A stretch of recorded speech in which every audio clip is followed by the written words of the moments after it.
Hey everyone, my name is Timo, and I'm the gameplay producer for FIFA Mobile. Over the next few minutes, I'll be introducing all the major changes, new features, bug fixes, balancing, and basically all the good stuff that's included in this update. But first, I want to take a moment and say thank you to the community for all that passionate feedback and suggestions we've received since the launch of the new season. I can tell you, the team has been working very hard and we've made it a priority to address these issues in order to create a more fun and fair gameplay experience. So let's take a look at all the major changes included in this update. I'm going to leave this on the screen for a little bit for you to take it all in and hopefully get you very excited for what is to come.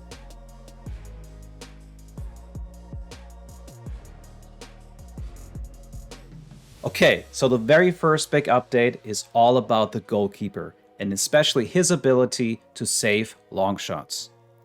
I'm sure many of you have experienced a situation like this before. Your opponent takes a long shot and you expect your goalkeeper to save it, but instead he seems rooted to the spot and reacts way too late before he can make a diving save.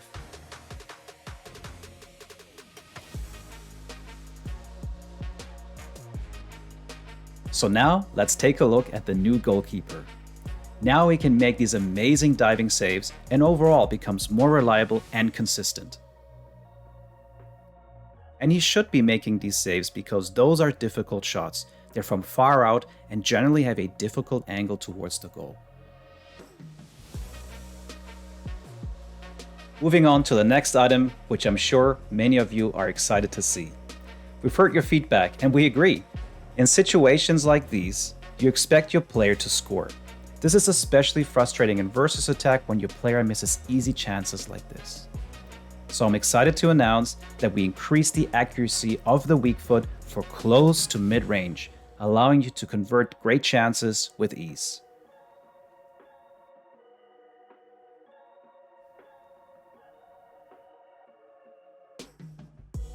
That said, as you move further away from the goal or attempt difficult shots, your player will still be less accurate with his weak foot.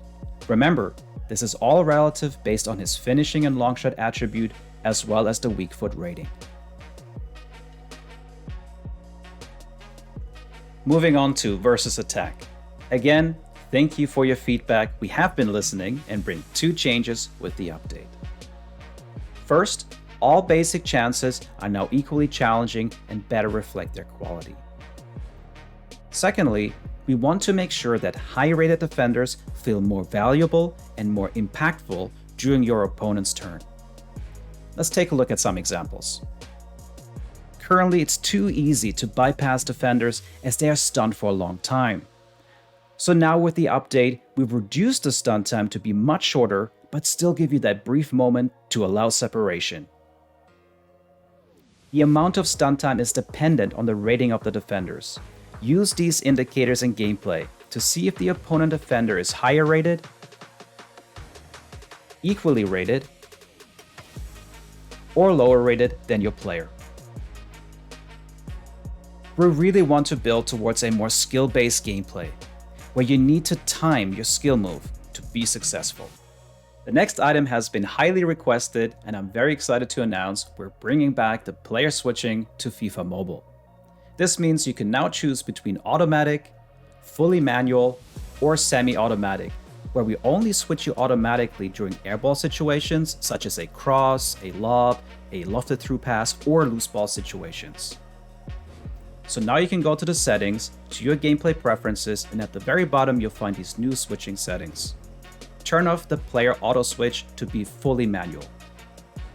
However, when you have auto switch on, you get a second option to toggle between the fully automatic or semi-automatic. And now let's take a look at all the remaining quality fixes and tuning included in this update. First, we've improved the kit clash logic. Now what this means is that we now do a much better job of selecting the color of your and your opponent's kit.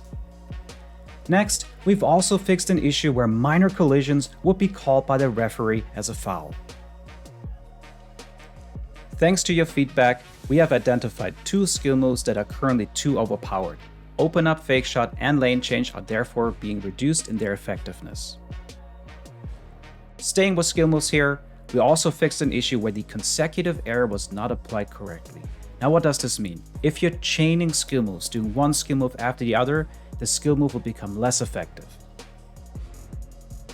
Moving on to versus attack and league versus league.